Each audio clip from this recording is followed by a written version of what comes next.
Okay, it is 7 o'clock on the dot.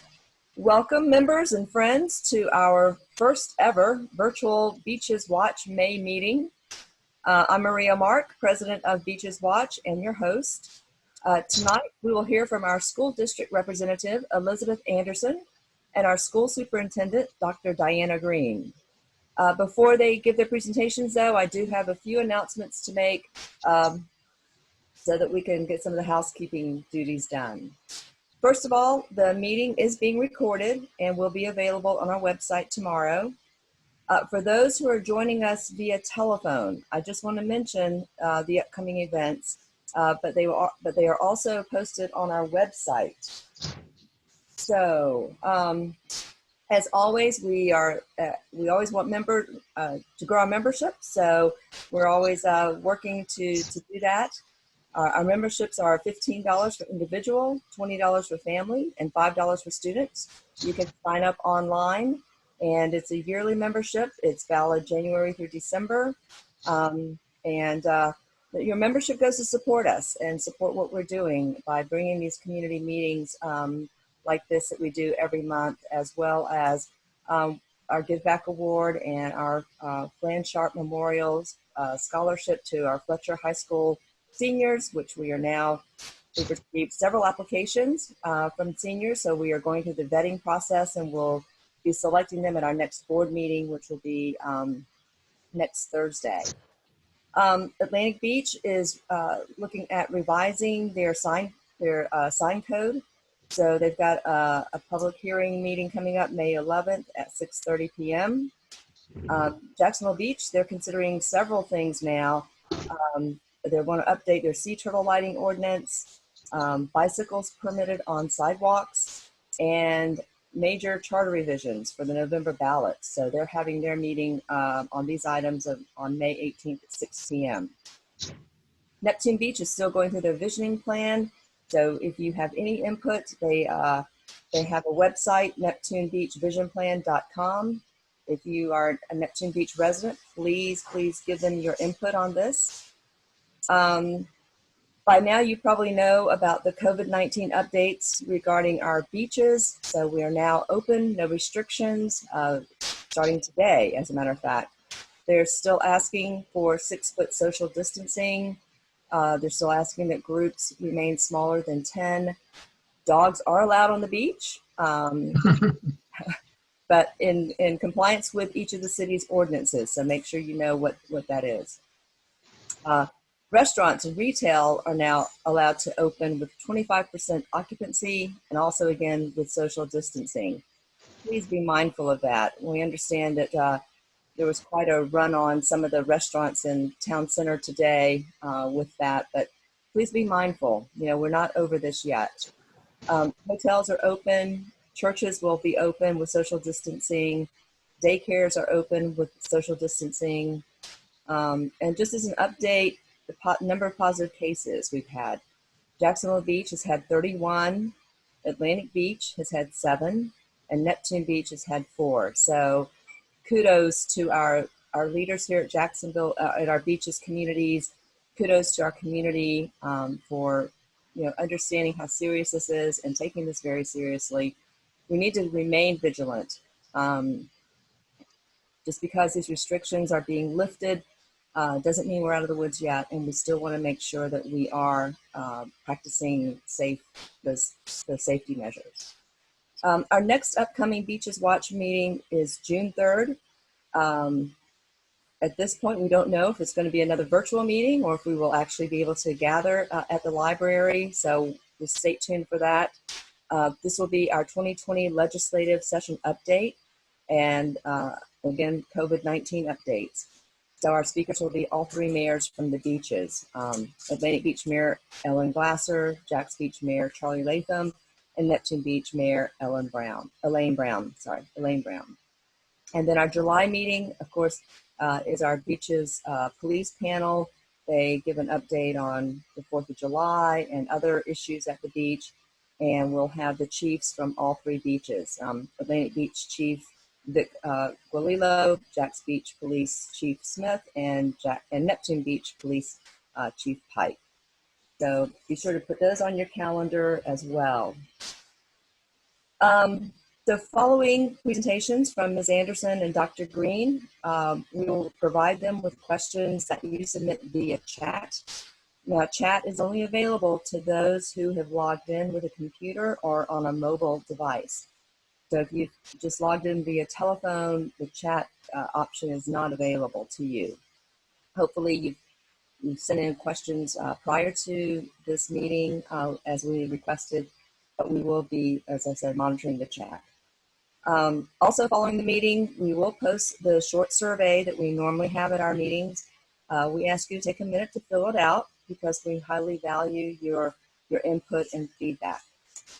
So, if we are ready for presentations by Ms. Andersen and Dr. Greene, we are happy to hear from you and see what your updates are.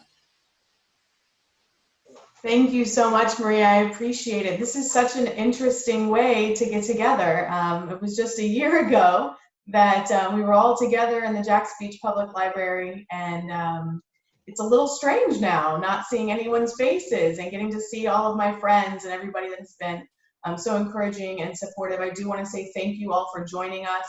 I'm excited to be here tonight. I thank the superintendent for joining us to share information with you all about our public schools. So we are going to cover a few different topics. We're going to take a look at what has been going on with Duval County Public Schools this school year. We'll talk a little bit about our response to the COVID-19 situation, budgets, and of course the sales tax referendum. So before we get into that, since I can't see your beautiful, shiny, happy faces, I think we have a poll, and I'd love to see who is joining us. So if you wouldn't mind, go ahead and choose which one of these categories describes you as a participant.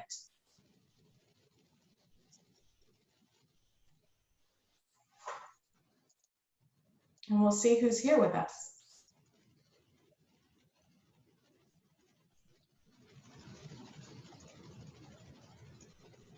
This is the fun of Zoom meetings. The new normal, we can do things like polls. We have 86% of the votes in. Just let me know when you want me to end the poll. We'll give you 30 more seconds. How about that? I'm timing it.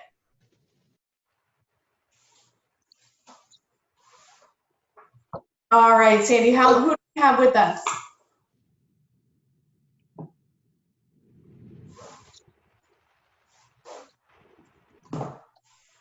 Thank you so much. It's great to see so many parents joining us. I appreciate it.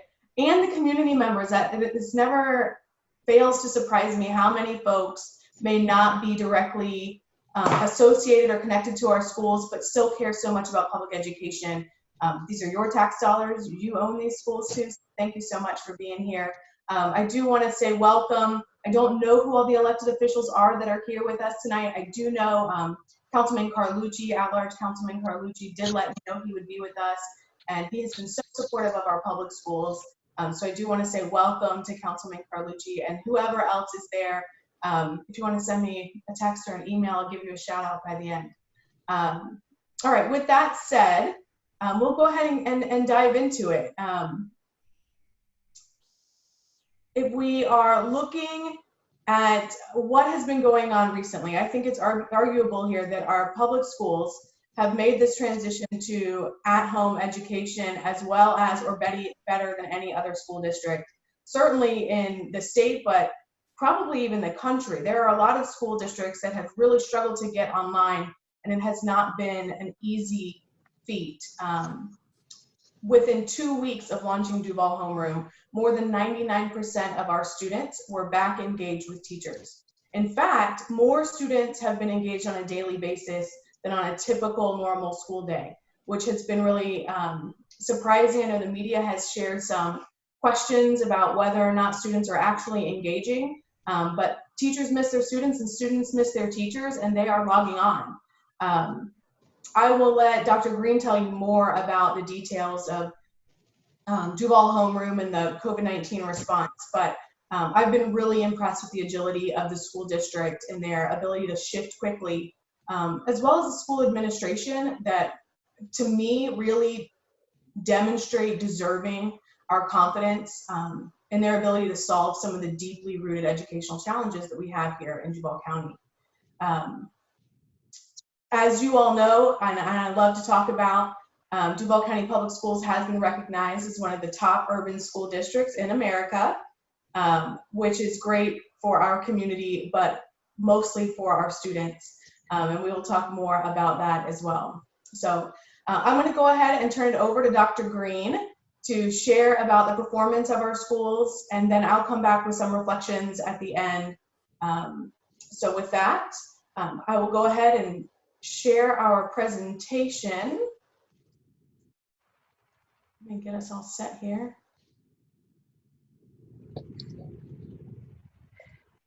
Well, Ms. Andersen,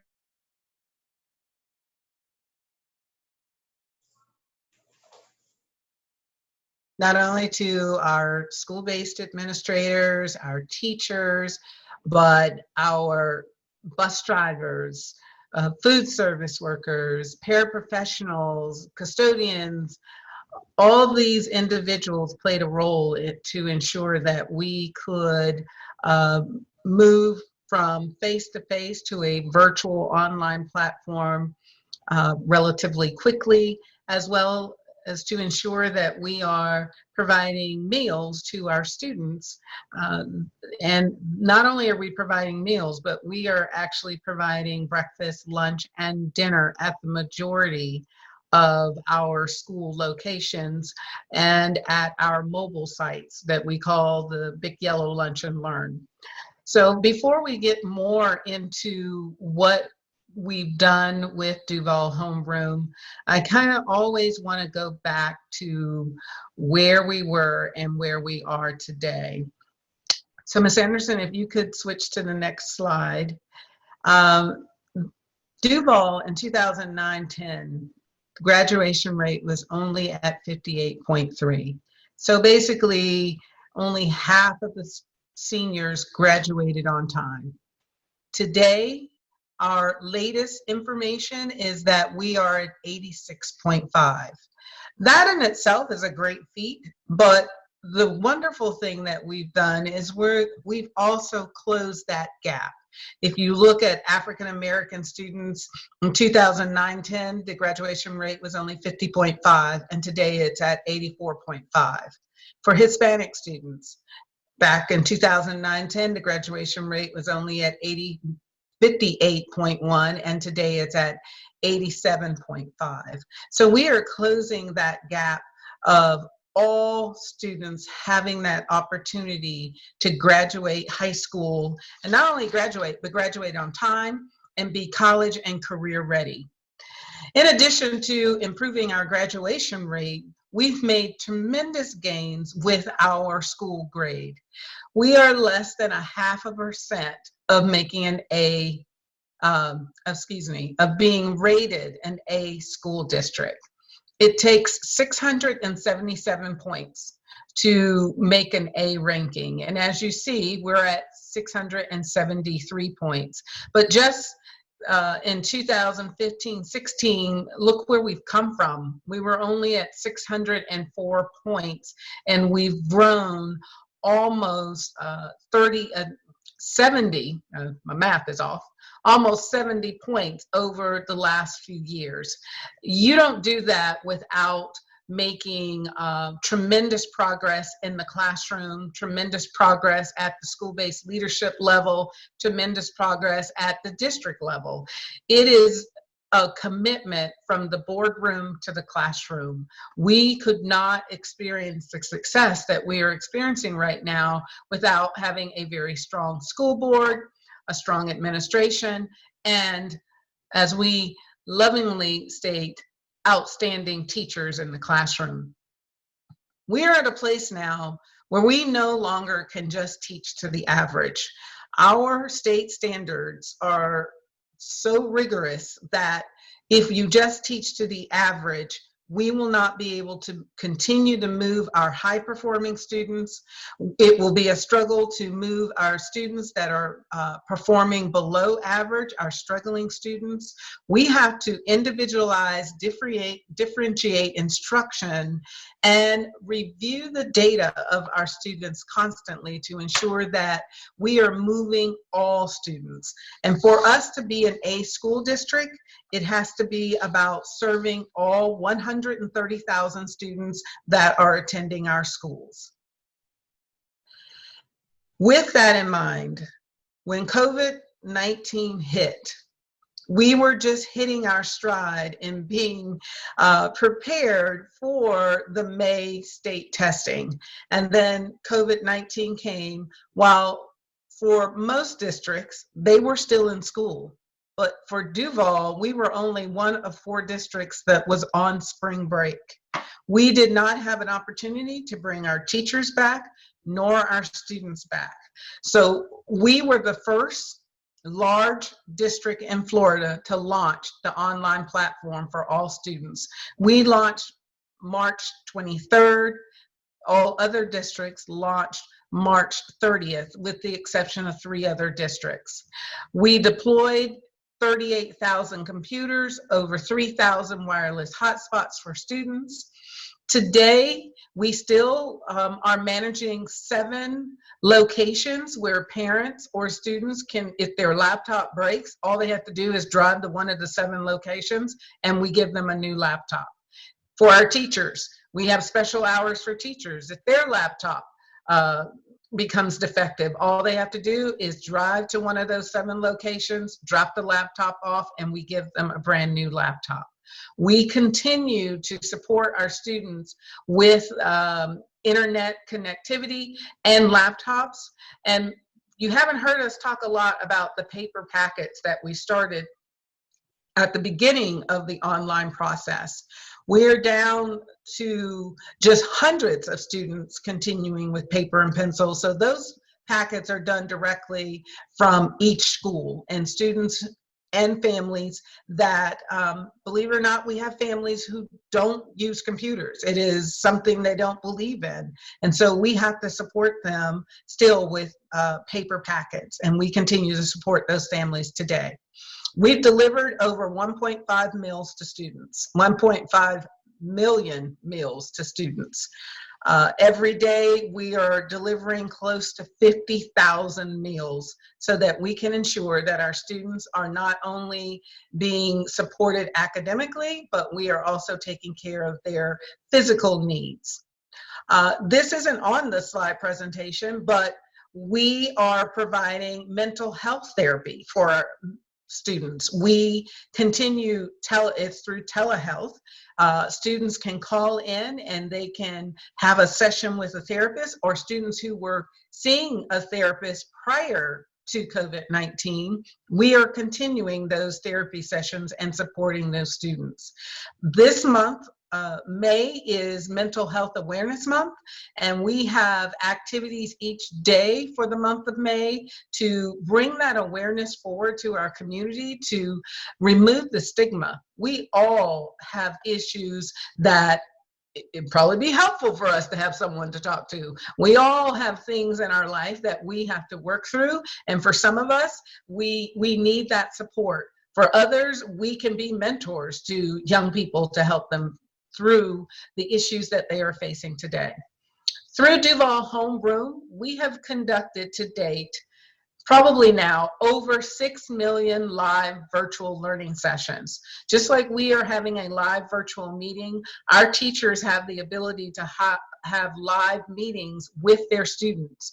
Many times I've seen, especially at elementary, right at 8 o'clock, the teacher comes on and they do their morning meeting, and you can see these beautiful little kindergartners all sitting, whether they're at home or wherever they are, they can see their teacher and their teacher can see them. So that's what we mean by live virtual learning sessions. We've actually had improved student attendance. And I think what people don't understand is once you log on, that counts as attendance.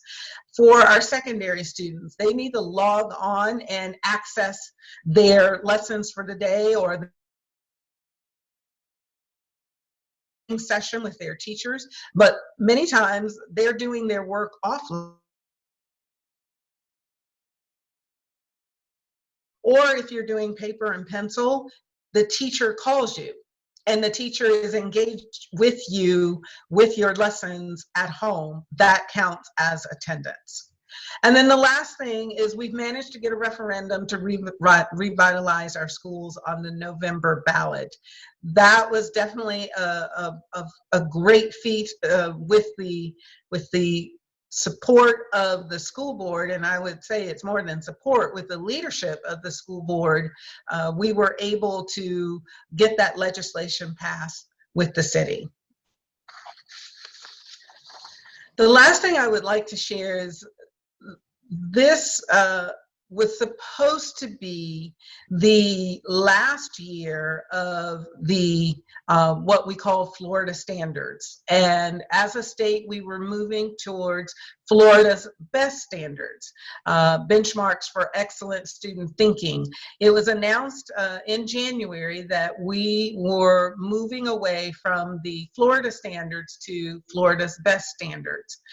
Part of that initiative was to bring back certain things that the Florida standards no longer covered. And I will share the one thing that probably will have parents cheering is cursive writing. Cursive writing went away with the Florida standards. Cursive writing is now back in Florida's best standards. So we will be going back to teaching cursive writing starting. It's supposed to, it doesn't say when it starts, but by third grade, third graders should be engaged in cursive writing. That is one of the areas that I think teachers and families felt it was a lost art of education to do away with cursive writing. So that is one of the areas that we think is very positive under these new standards. It's also really not clear when we will have the new test that matches with the Florida best standards. With COVID-19 and the fact that we did not take FSA this year, there may be some areas that will be impacted. We have not received that information as of yet, but when we do, as we always do, we try to get that information out to our educators and our families as quickly as possible. So with that, I'd like to turn it back over to Ms. Andersen.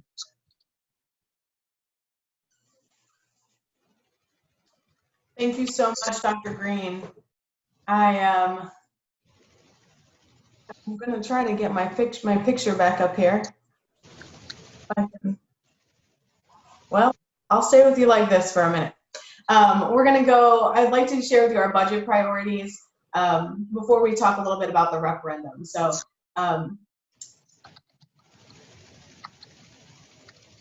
maybe I'm popping back up. Aha, can you see me? Yes. All right. Okay, so the budget. Well, we don't really know too much about exactly what the budget is going to look like for this coming school year.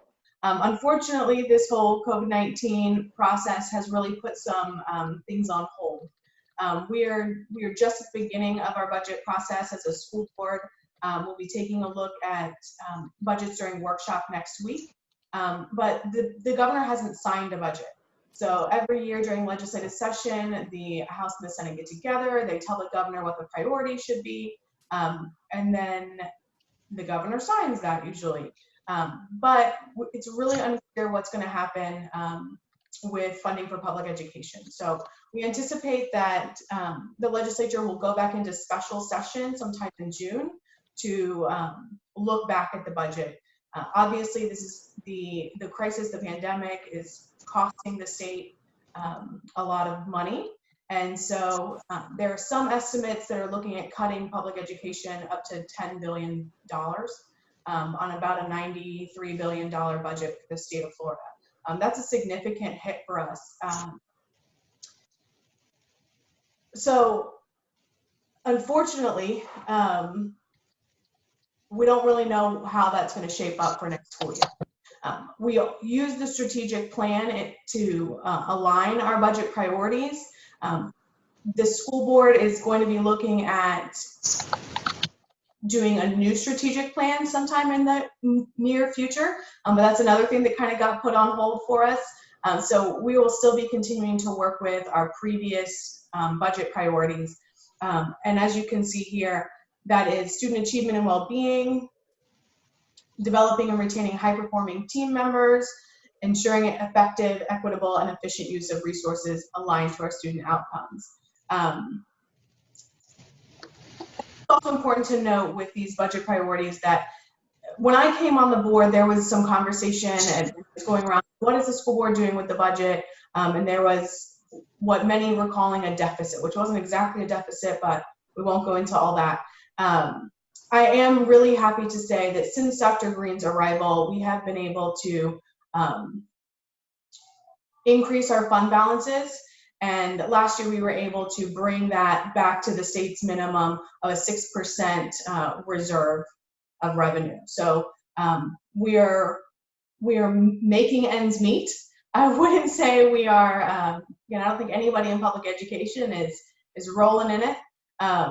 But I am proud of the district and the superintendent's work to be able to bring up those fund balances and help us be in a more comfortable place. Last year, I understand for the first time, we did not have to make cuts, and we were even able to make improvements to our class size. And so we don't know what the future holds just quite yet, but we are going to be moving into that budget process soon, so stay tuned for that. Part of the budgeting issue is that in 2008, during the Great Recession, there were significant cuts to our budgets. One of those places was in our capital funding. This is what really led to the idea that we needed to get some revenue from someplace else. This isn't unique to Duval County. In fact, districts all over the state were struggling to maintain their buildings, to increase salaries year over year. And unfortunately, we haven't recovered since 2008. So our legislature will go back into session in June. They'll consider making cuts to public education again. When we have a budget that's already inadequate, quite frankly. So it certainly makes our job difficult. But when we're looking at maintaining our buildings, renovation, maintenance, you just can't do more with less. That's just the way that it works. So the result here is that we have the oldest buildings in the state of Florida, and we don't have quite the revenue to be able to maintain those to the level that we'd like to. Another important piece of the pie, of course, is the charter schools came in, and those are taking a different share of the capital dollars than they used to. And that just continues to impact, the budget that we have for facilities. As I was saying here, the average age of the schools in Duval County is 44 years old. You can see that these are the top 7 or the big 7 most populous counties in school districts in the state. And Duval County certainly has the oldest buildings by quite a bit. Thankfully, we are looking to bring those facilities back up to date through this referendum. We are seeking this referendum because we don't have any other additional revenue. When we look at other counties across the state, they have things like impact fees. They also have sales surtaxes. They have other revenue streams that Duval County does not have. So we have no other way to support our operations or our capital budget other than just the revenue that comes from the state. There's no local support from our taxpayers, which is happening in almost every other county throughout the state of Florida. All right, so as we look at what this referendum will do for Duval County Public Schools, here's a list of our priorities. First and foremost, we have safety and security.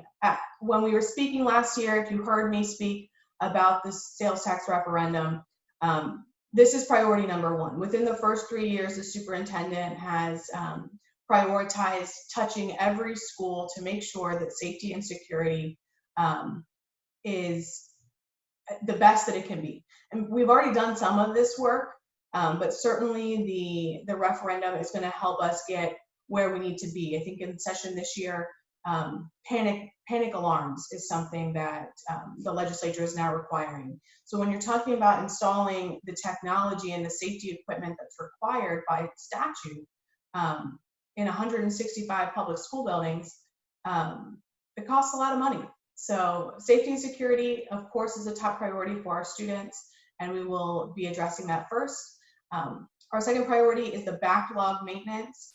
So we have about $1 billion in backlog maintenance, and over time, since our capital funds have reduced, these are projects that are a priority that just weren't able to get to. And so they keep falling to the bottom of the list, and that's created a significant backlog. The third priority is consolidations. So we have several schools around the district that are under capacity. And so the idea is that we right-size the districts for operational efficiency. We would close the small under capacity schools, consolidate those into schools that maybe have less facilities, plant needs, and have the capacity to bring those schools under a more efficient operational budget. Fourth, we will be looking at building new schools where it's needed and significantly reducing the portables. So when we talked about this last year, the master facilities plan as it stands now looks at building on some wings to schools in District 2 to get rid of portable cities. So unfortunately, many of you know Fletcher High School had a little electrical fire out by their portables this year. And the students, the teachers, families, parents, we are ready to see that go and to be able to add an additional wing there so that our students are in a upgraded facility that is safe and up to date. We are looking at one new school building in my district, in District 2. Right now, that is plans for Seabreeze would be a rebuild. That's down in South Jacks Beach, if you're not familiar with where Seabreeze is. And then finally, we anticipate being able to give students the tools and the learning environment for a 21st century. If you went to Duval County Public Schools, if you went to Fletcher, then the school hasn't changed much in decades. So the world has changed a lot. And it's important for us to be able to give students that 21st century learning environment so that they can really reach their potential. We're looking at the timing of this, right? So we wanted it to be in 2019. Here we are in 2020. And now we're in the middle of this pandemic, looking at a potential recession. And as we talk about what that means for our referendum, I get a little bit excited about it because I think when we look at the opportunity we have for an economic stimulus to this community, it's positive. When we have better schools, we have better neighborhoods, our property values get to increase. We have people that want to come here. We're looking at being able to put Jacksonville citizens and businesses back to work on a large scale. So this is really exciting industry, business, opportunity for people across the spectrum to get to work and to boost our economy. When you're thinking about what the sales tax means to your budget, it's a dime on $20. That small amount may not seem like much, right? It's 10 cents to you, but when we add that all together, it's really leverages an amazing, incredible resource for our district and gets put back into our own economy by putting people to work.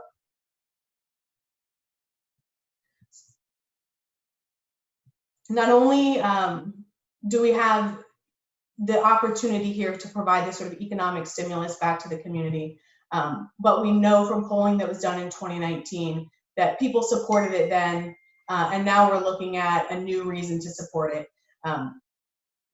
And UNF's public poll in 2019 rated 78.5% of folks were in support of the referendum. So we know that this is something that our community wants, and that we need. We're ready for it. So let me see if I got anything else here. If you are interested in getting involved with the sales tax referendum, we are really going to be getting pumped up with campaigning as we move into late summer, early fall. Of course, voting will happen November 3rd, and we couldn't be more grateful to all of the folks that have come out to support the efforts, the obstacles that it took for us to get it through City Council and onto a ballot. Thank you so much for your support, and I really appreciate the council in the end for getting this work done and getting this out to the voters so that you can weigh in. These are some of the ways that you can get involved. Of course, you can follow us, follow me, follow the school district on Facebook and social media. The website, ourduvalschools.org, has been revamped, and it's got some updates to it. So please feel free to go back, visit that, share it widely, and spread the word with your friends and neighbors and community members. Get educated and find out what this half penny is going to mean for you, but for our community and for our students. And we also have a political action committee that's going to be working on the campaign as well. If you'd like to donate there or learn more about how to get involved with them, you can visit their website, duvalcbs.com. That is Duval Citizens for Better Schools, duvalcbs.com. So I think that is the referendum there in a nutshell. Before we go over, how are we doing on time? I think we're right on time. Before we flip over to questions and answers, the Q&A portion, I want to reiterate that we are so excited for the potential and the opportunity that the referendum has for us, but also the agility, the ability, the skill set that our leadership has shown throughout this COVID-19 crisis, and the potential that we have moving into the future as a school district for children and for our community. So with that said, I do want to throw it out to you all. If you'll take a minute, I have another poll for you. Where do you stand on the half-cent sales tax today? Is this something that you are comfortable supporting now? Do you need more information? Let me know, yes or no, if we were voting in a ballot box, what you would mark. And we'll give you just a few seconds to answer that, and be thinking about your questions. I haven't even checked the chat box here. It looks like we've had some activity, and then I'll throw it back over to Maria to get our questions and answers rolling. Okay, thank you, Elizabeth, and thank you, Diana. It was so eye-opening, and it was such an affirmation of the great work that you guys, the board, Dr. Greene, superintendent, teachers, parents, the whole community has stepped up to really support this strange time that we're in. And I really want to commend everyone for, it was amazing, the agility and the quickness that everyone was able to coalesce and respond to this pandemic in such an amazingly timely effort. I mean, it was just really, it seemed like a matter of days, but I think it was a couple of weeks, but it was probably just like, seemed like hours for you guys and the teachers and principals and everyone to really, step up and meet these demands. 3 days. It was 3 incredible days. what they did. 3 days. Yeah, it was just it was crazy. So first of all, kudos all over the board for our school district to be able to meet those needs of all of our students, and particularly those who were underserved. I mean, the meals that have been provided has just been incredible. Also, the graduation rates. Oh my God, I was so shocked. I was pleasantly shocked to see those numbers and the rating for the Duval for our schools here in Duval County. So certainly it's been a team effort. Certainly it's been great leadership from top to bottom and bottom to top. So I do have a question before we get to the chats, because I know we have a lot of questions there from the audience. But the charter schools and how they've played into the tax referendum, I'm still not clear as to what the allocation or how they're going to be allocated money, and who of the charter schools, because I know there are some for-profits and some non-for-profits. How is that really going to be sliced and diced with this sales tax? Because I've heard conflicting stories. I've heard just different things out, and I'd like to kind of clear the air with that if that's possible. Superintendent. Okay. The way the dollars will be shared with charter schools is based on a per pupil allocation. So I'm going to make this just using simple math. So if the referendum passed and the first year we garnered $80 million, and at the time we have 130,000 students. It's simple. Divide 130,000 students into 80 million, and I'll make up a number. Let's just say that's like $510 per student. I'm a charter school. I have 1,000 students that attend my charter school. Then I will get $510 for every student that attends. And so that would be like $510,000 that would be allocated to that charter school. And the charter schools, are they the not-for-profit charter schools, or all charter schools? It does not matter, as long as they meet the eligibility. So you have to be a charter school for 2 years before you receive PICO dollars. And so a charter school would need to be in existence more than 2 years to be eligible for the sales surtax. Okay. So if we brought on a new charter school this year, they would, in the 2021 school year, they would not be eligible at that time.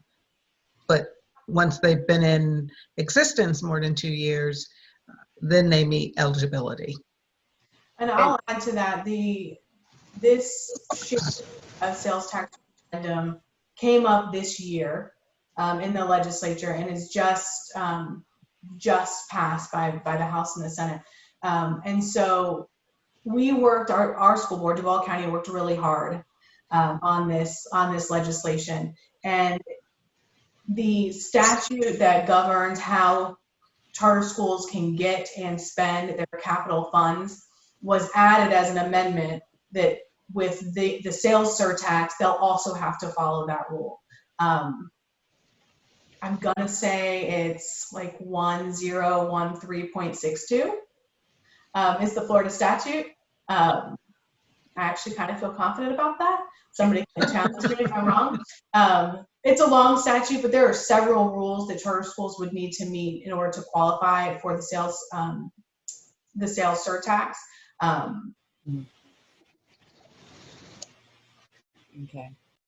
Okay, so let's go to the chats. I'm going to have to kind of scroll up here and just see, because I know we've had several. All right. Oh, let's see. Hold on. Okay.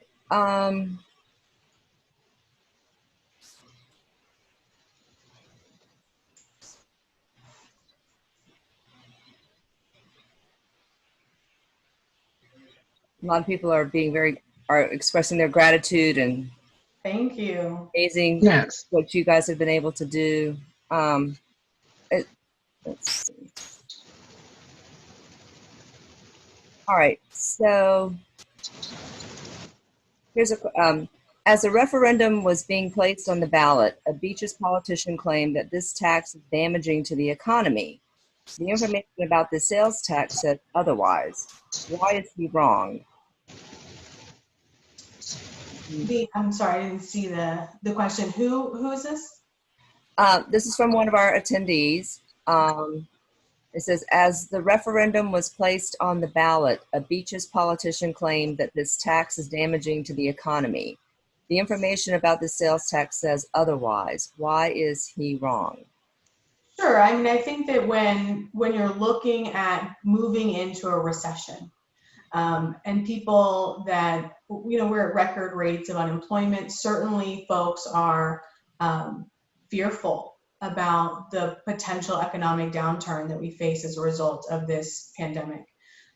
Even that was several weeks ago. And I know, having been in my role, things change so quickly. Things are changing every other day.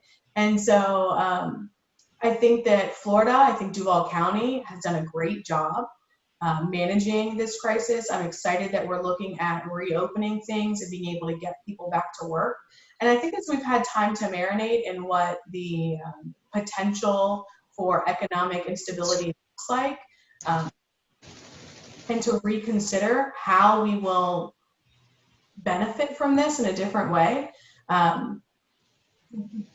Economic opportunity, again, the number of jobs, the number of industries and businesses that we'll contract with, it's a great opportunity for the community, and not only for putting people to work, but also, again, reinvesting in our own property, reinvesting in our own value and in our neighborhoods. And so certainly there will be challenges, but this is a sales surtax, and that'll look different from year to year. Some years will be high, some years will be low. Maybe we'll go through a recession or a bit of a recession for the next year or two, and funding will be less. I think the superintendent and our projections at about $80 million a year have been conservative, and it was for things like this. This is a 15-year sales surtax, so certainly there may be a couple of years at any point in time in that 15 years where we'll have some downturns, and we'll bring in less revenue because people will spend less, they'll buy less. We expected that, and it may just be that these first couple of years will bring in less to start with, but in the long run, this is a good opportunity to get to work and a good opportunity to reinvest in our community. And we feel confident that we'll make it up over the life of the 15 years and be able to meet our goals. Okay. Just to add to what Ms. Andersen said, this is an economic stimulus. This referendum, if it goes through, we are going to bring people back to work. Here are two examples that the school district has put people back to work and is without a referendum. I talked about the paper and pencil packets. We had to spend $200,000 in printing enough packets for over 30,000 elementary students to receive that the first week. We reached out, one of our local printers came to us and said, we can do this work for you. You will help us remain open. You will help us keep our employees. They may have only had 3 or 4 employees, but we invested in our local printing company, and we had to do it for several weeks. And the gratitude we got from them and the service we got was just amazing. And on the next board agenda, we are investing in 3 lawn care services, helping them remain by contracting out some of our lawn care. We invest about 25 million in local subcontractors just for our maintenance of facilities. So imagine what that will be if we're now investing up to $1.9 billion over a 15-year lifespan. We are creating an economic stimulus for Jacksonville. Absolutely. Thank you so much. And I think that succinctly answers that question. So, and we're investing in our future. I mean, that just goes without saying, correct? Absolutely. So the next question is, we have been told there are going to be 3 plans for reopening schools. Can you share what those are? Well, I'm laughing because I saw that and I was like, what 3 plans? Yeah. We have scenarios that we are reviewing, but we do not have 3 plans. There are a myriad of ways that we could reopen school, but all of it relies on the CDC guidelines. And I have shared with anyone who listens to me that under the current CDC guidelines, we could not open school. If you're going to say you can only have 10 people in a classroom, we could not open up school. We would have double sessions could not solve that issue. It would be very challenging for us to open our doors. So for us to have, whether it's a hybrid, and maybe that's where the 3 plans come from, because we could have a hybrid where some students are in school and some students are on Duval homeroom, or we could just be Duval homeroom for the beginning, or we could be coming back to school. But whatever the scenario turns out to be, we know that we must ensure that we do it safely and effectively. So if we are bringing students into the building, we believe we need to have all the PPE available, and not only for our employees, but for the children inside our buildings. So I know there's I'm looking at the chat question. So there was another question asking concern about the resources, and our team we have more than 3 days to work on this one. And we truly are trying to be very strategic, detailed, and ensuring that once these scenarios have been vetted out, that we continue to vet. We want to ask our teachers, how comfortable would you be if the following items were provided to you, or what items do you need to feel comfortable to come back to work,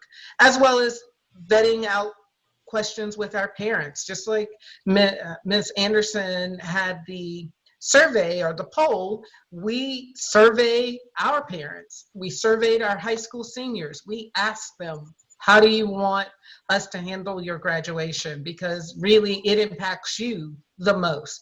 And based on their survey, we followed what they asked. They wanted a delayed graduation, and therefore we're hosting as close as we can to a traditional graduation in July.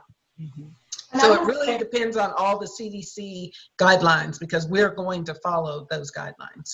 Right. Okay. I do want to say quickly too that I have, since coming on the board, the superintendent was relatively new when I came on the board, and watching her work, listening to the community is important to her. It's the way that she does her hiring. It's the way that she makes decisions. And so we appreciate when the community engages and provides that feedback, because we do listen. So we will continue to look at what is the safest option. The board is just engaging in some of these conversations right now. We're looking at closing safely.